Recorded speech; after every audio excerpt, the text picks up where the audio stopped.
Sa napakalakas na lindol na nangyari sa parte ng Davao mga idol sa Mindanao, ay maituturing ba natin ito na isang malaking pagsubok para sa lugar na ito, o ito ay isang malaking babala o paalaala para sa mga taong nakatira dito? Marami nga ang naniniwala at nagsasabi na nang dahil sa mga Duterte, lalong-lalo na nga mga idol kay dating Pangulong Duterte, na walang habas magsalita laban sa ating Panginoong Hesukristo at sa pagsasalita ng mga walang kwentang bagay sa ating mga kapwa Pilipino at sa sambayan ng Pilipino, na nagsasabi nga mga idol itong si dating Pangulong Duterte noon na sabay-sabay tayong mamatay at pumunta sa impyerno at huwag daw tayong matatakot dahil siya daw ay kasama natin. At malinaw na malinaw nga mga idol na mga pahayag na ito ay sinabi niya. Subalit para sa atin nga mga idol na malawak ang pangunawa at hindi katulad ng mga DDS, ang mga DDS ay suportado ang mga sinasabi noon ni dating Pangulong Duterte at kaya nga handang-handa silang sumama kahit saan man pumunta. Huwag kayong matakot mamatay.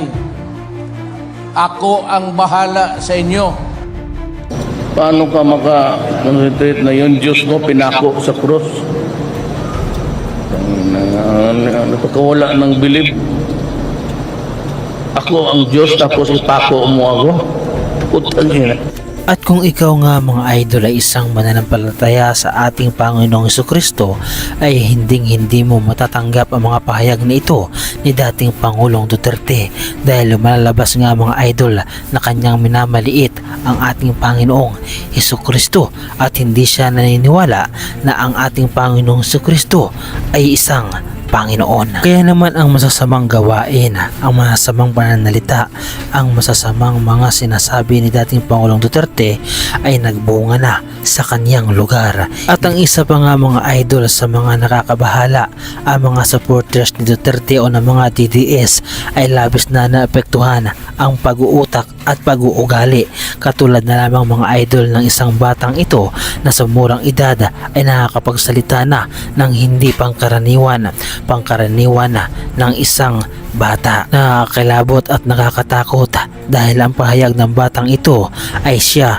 ay nananawagan na mamatay na daw ang lahat ng tao dito sa lugar o sa bansa natin at kahit man lindulin ay handang-handa sila. Kaya naman mag-ingat tayo sa mga salita na ating mga binibitawan, lalong-lalo na nga mga idol sa mga trahedya na katulad nito. Huwag nating gawing biro ang bawat lumalabas sa ating bibig, dahil ang kahilingan ng isang batang ito ay kahit daw lindulin tayo ay handang-handa sila basta suportahan lamang nila ang kanilang mga iniidolo na mga Duterte. Kaya naman wish granted ang batang ito at talaga namang nagkatotoo ang kanyang kahilingan na magkaroon ng isang lindol. Kamay-kamay tayo mamatay dito sa ating bansa. What the fuck?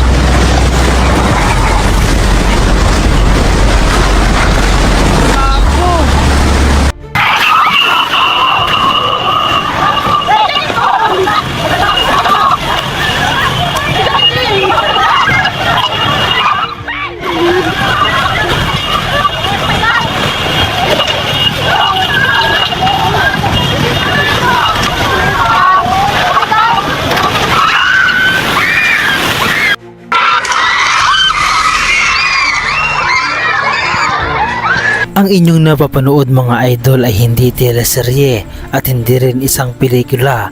Ito ay totoong naganap nga mga idol sa parte ng Mindanao, na kung saan nga mga idol ang mga tao dito ay nakaranas ng malakas na lindol. Para sa akin mga idol ay isa itong malaking paalala at babala sa atin ng ating Panginoong Hesukristo. Ang mga bagay na ito nga mga idol ay hindi nagkataon lamang.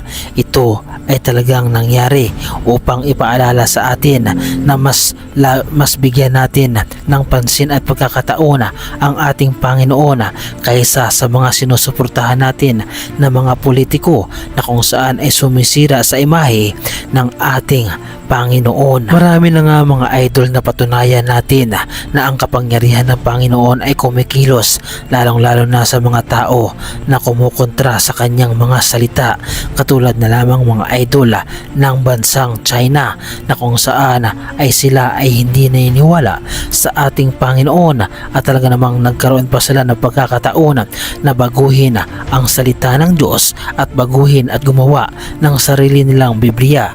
At kung inyong makikita at mapapansin mga idol, ang bansang China noon ay walang tigil ang pagbaha, walang tigil ang mga sakuna na nangyayari sa kanilang bansa.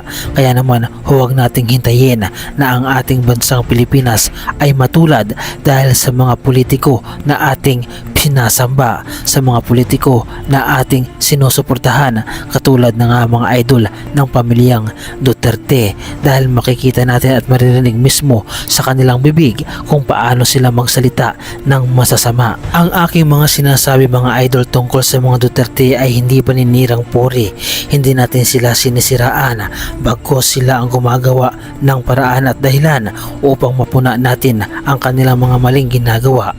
Bagamat para sa kanilang mga idol ay malinis sila, subalit para sa ating malalawak ang pangunawa, ang kanilang ginagawa sa ating bansa ay hindi na nakakatuwa. Biruin mo si dating Pangulong Duterte, murahin at batikusin ng ating Panginoon at sa kanyang sinasabi noon na sumama na kayong lahat sa kanya sa impyerno, ay ito ay hindi magandang biro, dahil ipinapakita lamang niya na talagang siya ay hindi naniniwala sa ating Panginoong Jesucristo at mas naniniwala siya kay Satanas, na kung saan ay gusto niyang mapunta doon sa impyerno at gusto niyang siya ang maghari doon. Dalhin ko na lang kayo doon sa impyerno at huwag kayong matakot. Hintayin ko kayo doon. Doon na tayo lahat. O kaya lumipad na lang, sabay-sabay tayong mamatay dito sa ating bansa. O kaya lumingkol na lang, sabay-sabay tayong mamatay dito sa ating bansa. What the fuck?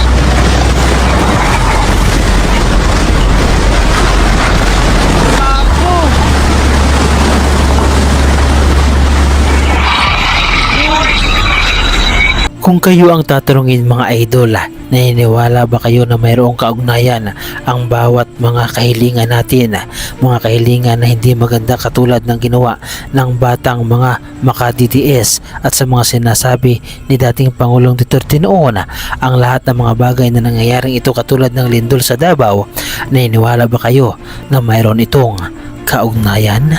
Ano ang masabi ninyo mga idol sa reaction video na ito at ano ang inyong opinyon